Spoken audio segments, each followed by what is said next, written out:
Hello mga ka-viewers, welcome back to my YouTube channel, Quiz Repair and Tutorial. So sa araw na to mga ka-viewers ay mayroon tayong i-repair.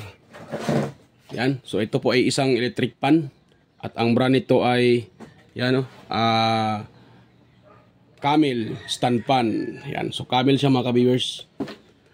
Ito pala ay ang problema nito mga ka-viewers, ano siya, hindi siya umiikot, nagba-vibrate lang. Umuugong lang siya. So pinalitan ko na yung kanyang, ito ang problema kasi kaya siya hindi umiikot. May problema itong kanyang kapasitor. Yan. Itong kanyang kapasitor. So tinitest ko siya mga ka-viewers.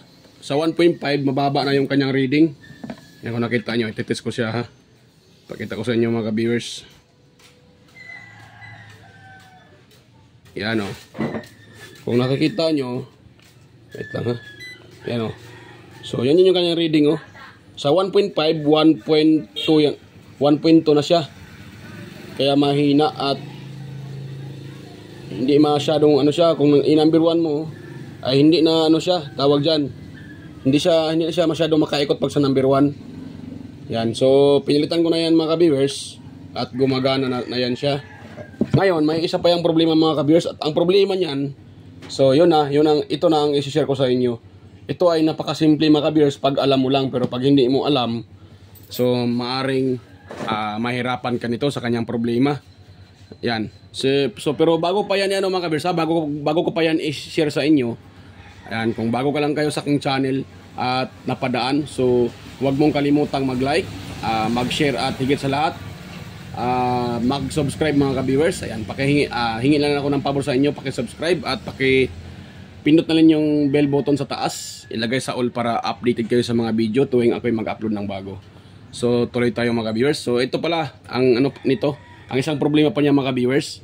Ayun, kung nakita nyo, ayun, pag gano'n na siya, pag minitawan nyo, palagi nakatingala. Ayan o. Ito itungo nyo siya, tapos pag binitawan, yan, nakatingala uli. Yan. So yan ang problema niya mga viewers, palagi nakatingala. Yan. So ito daw, sabi ng customer ay ito, hinigpitan na nila dito. Yung dalawang screw na yan, hinigpitan na nila yan. Yan yung dalawang screw na yan. Hinigpitan na nila. Ayan o, mahigpit na yan siya. Ano, mahigpit na mahigpit. At ito isa mahigpit din. Yan. Ang problema lang talaga, wala dyan ang problema mga ka-viewers sa electric pan na to. So wala dito ang kanyang problema. Yan. Ang problema nito mga ka-viewers nasa ilalim. So ito mga ka-viewers, simpleng-simple to pag alam mo to. Sa mga mamusin natin dyan na dyan sa bahay, kahit kayo pwede nyo itong i-repair na hindi na kailangang dalhin nyo pa sa isang technician or sa isang mga gawa. Pag ganito yung problema na pag nyo siya, itutungo nyo, palaging nakatingala. Yan o. Itutungo nyo sa pababa. Yan, pag binitawan nyo, wala. Yan o. Tumingala uli. Yan. Ayan o. Yan, tumingala uli. At maaring ito, pag mayroon ng yung pag ilagay nyo ito, itong kanyang pinaka screen guard kasi mabigat to yung kanyang LC at saka itong screen guard niya, ang mangyari naman ito mga ka-viewers, kung siya, ipagano no siya, palagi na lang siyang nakaduko, nakaganyan no. Yan. Palagi na siya tawagin sa, yung alam mo ano tawag sa Tagalog yan, nakaganon no. At yan.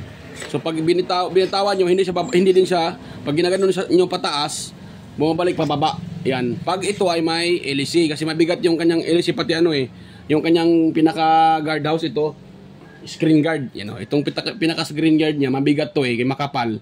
So kung sakaling ito ay naka-install na dito, nakalagay na, dahil maluwag yan, ito naman ay palaging nakatungo. Yan. Nakatungo ba yung tawag dyan? Hindi. Pasensya na po ako, hindi talaga marunong mag-Tagalog. So, palagi siya nakaganon, nakatungo. Tungo ba yun? Yun, parang ganon siya. So, pag binitawan nyo, pag ginaganon nyo, pag ginaganon nyo pataas, yan, ginaganon nyo siya, so, bumabalik ulit pababa. So, ganon siya mga ka-viewers. Bumabalik siya pababa, pag ganon. Ngayon, pag tinatanggal nyo naman yung kanyang pinaka guard house, so ganito naman ang mangyari sa kanya, palagi nakatingala katulad dito. ibaba nyo siya.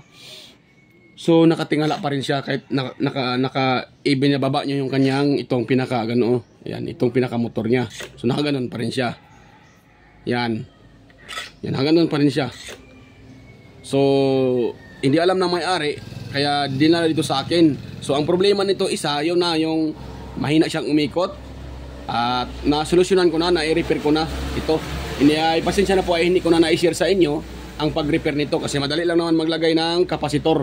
Kapasitor lang naman talaga ang problema niya mga ka-viewers dahil yung dahilan na hindi siya umikot, nahirapan siyang umikot. Pag sa number 1, nako, parang ganun lang yung galaw niya, nahirapan makaikot. Dahil masira na yung kanyang pinaka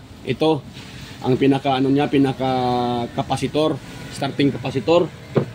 So yan, so ngayon mga ka-viewers, ituturo ko na sa inyo mga ka-viewers kung paano ito solusyonan, kung paano siya i-repair nang palagi siyang nakaganon o nakatingala. So ang kailangan ninyo lang mga ka-viewers ay ito lang, screwdriver lang ang kailangan.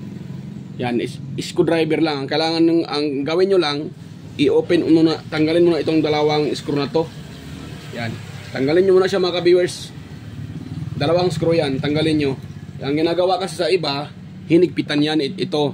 Yan doon din yung ginagawa ng may-ari nito, hinigpitan daw niya. Kaso nga lang, sa kakahigpit na mahigpit na, hindi pa rin daw hindi pa rin daw tawag diyan. Hindi pa rin naging okay kasi palagi pa rin siyang tungo. Yan. Ngayon natanggal ko na yung pinaka screw niya dalawa. So hahatakin natin siya ng dahan-dahan. Huwag yung biglain mga ka-viewers, baka sa kahatak niyo baka mahatak tong dito. Putol yung kanyang diyan. Putol yung kanyang pinaka windings, mga maliliit na wire. So ito mga ka-viewers, yan, kung nakita niyo yung malaking niyan, malaking screw na yan. So yan ang dapat lang natin higpitan. Sa ganitong mga model mga ka-viewers, na old model na ganito, na tawag yan, Camel. Ito, old model na din to siya Yan. So sa mga ganitong model, ganito yung kanyang style sa loob. Nasa loob yung kanyang pinaka screw, yung pinaka ito, nasa loob ito. Ito. So nasa loob ito, sa palagi natin ginaganyan patungo tsaka patingala. So lumuluwag itong kanyang pinaka bolt or screw bolt matawag dito. Ito lumuluwag to, kaya naging ganun siya. So ang gawin natin dito, ganun natin siya yan, hipitan lang natin mga ka-viewers, hipitan lang yan. Kahit yung mga mamusi natin dyan nasa bahay lang, pwede nyo gawin to mga mamusi. Yan, mga mami natin dyan, kahit nasa bahay lang kayo, ito, pag ganito yung electric pan nyo, kahit kayo mismo, pwede nyo itong gawin. Ganito lang ang gawin nyo. Tanggalin nyo yung dalawang screw dito. Pag natanggal nyo yung dalawang screw na yan, hatakin nyo dahan-dahan. Yan. Tapos kapag nahatak nyo na, ayun na. So, i-ano nyo na siya. Itawag dyan. Dito. Higpitan nyo. Ito kasi mga ka-viewers ito siya na wala itong nito parang stopper dito So ako naman ay walang stopper. So hindi ko na yan papalitan kasi wala akong stopper at isa pa biak na Yan, nabiak na yung niya sa ilalim, yung saan nilagay yung spring, yung plastic. So wala din akong ganito. So wala akong ganitong klaseng liig. So ganun na lang. Higpitan lang natin to siya. Maglalak lang naman to pag mahigpit na. Yan, tingnan nyo higpitan ko muna. Higpitan ko muna. No. Yan, higpitan ko pa siya. Yan, mahigpit na. So gawin natin dyan mga ka-viewers, isauli natin siya. Yan, dahan-dahan lang ang pagsauli. Ayun. Ngayon, ibalik din natin yung dalawang screw. Ito. Yan, ibalik natin to. Ganito lang pag-repair mga ka-viewers pag ganitong electric pan nyo na palaging nakatungo or nakatingala. Yan. So, ganito lang ang procedure. Hindi nyo na kailangang dalhin pa sa technician para ipa-repair. Kasi simple lang naman to. Yan. So, okay na. Ngayon, itatry natin siya mga ka-viewers, patungo natin pababa. Ayun awit lang. Kulang pa pala. Ano pa ako Yan, kulang pa. So, iyan ko muna siya uli.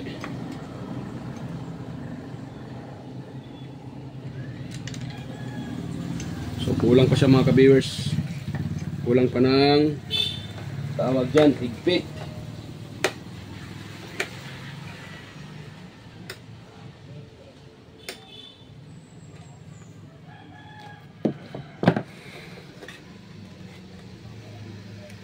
wala talaga dito yung kanyang pinaka ano eh. Nawala yung kanyang pinaka, yung parang plastic na stopper niya pala. So nabiak kasi yung ano niya eh, lagayan ng spring. Kaya nawala pati yung stopper. Yan. Kaya ito itong itulak mga ka-viewers. Yan itong kanyang pinaka spring paloob. Yun.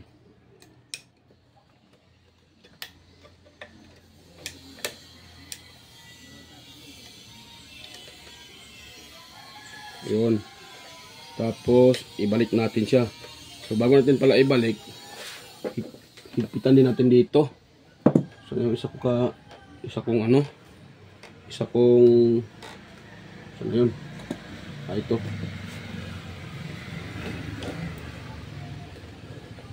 Yun.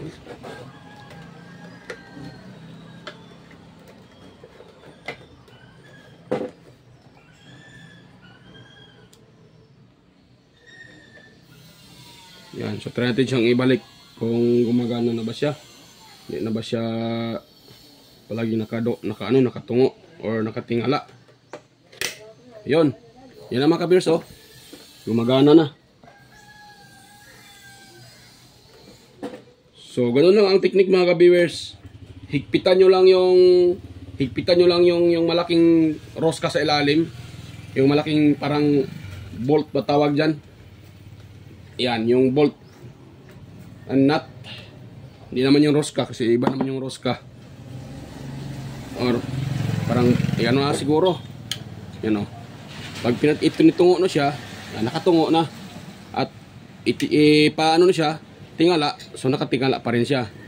Ibaba nyo siya, so nagstay siya pababa. Yan mga kabirso.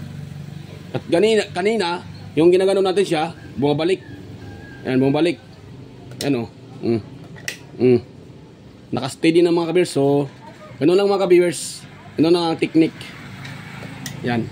So, ganun lang kasimple mga ka-viewers ang pag-repair ng electric pan na palaging nakatingala. Yan. Palaging nakatingala or palaging nakatungo. Pag ano naman siya, ipatingala, nakatungo uli.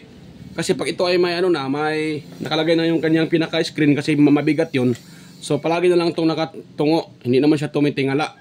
Yan, pag wala naman yung pinaka-screen niya, automatic ito ay nakatingala at ibababa nyo, hindi naman siya bababa, palaging nakataas. So, ganun lang mga ka-viewers ang pag-repair. Simple lang, pag alam nyo kung paano talaga i-repair, simple lang. Nga lang, kung hindi nyo alam, ayun lang, mahirapan kayo.